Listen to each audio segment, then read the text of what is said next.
কাশ্মীরে আবার ফিরল ১৫০ বছরের পুরনো ঐতিহ্য।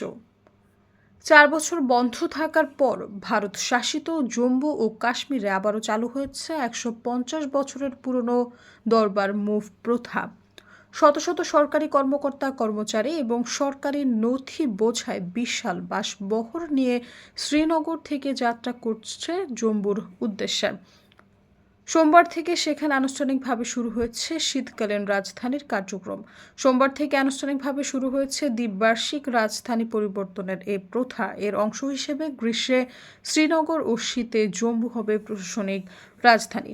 সোমবার জম্মুতে খুলেছে রাজ্য সরকারের সর্বোচ্চ কার্যালয়, সিভিল সেক্রেটারিয়েট।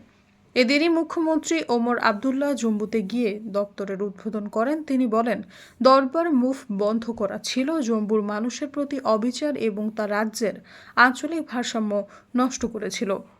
সৈয়দা ফারিয়া, সমযোগ।